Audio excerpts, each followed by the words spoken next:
La història de Xixona al balcó, capítol 7. La romanització de les nostres terres.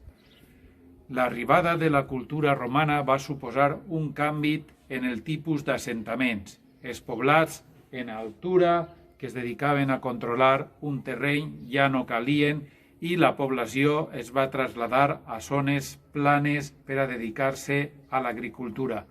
Què va passar en els habitants de Santa Bàrbara?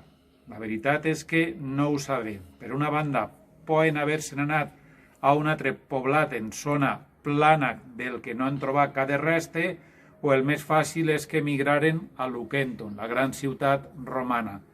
Però ens queda algo de la cultura romana a Xixona?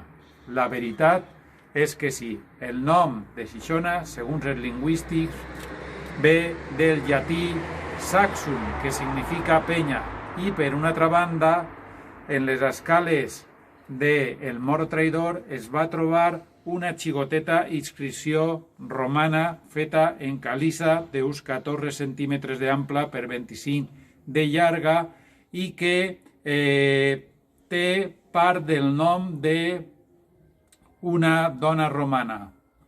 Podem dir que la inscripció significa a Emília i està datada en el segle I després de Crist. El problema és que no sabem d'on ve aquesta inscripció, d'on es trobaria aquesta làpida funerària. I ja saps, queda't a casa. Esta guerra la guanyem entre tots.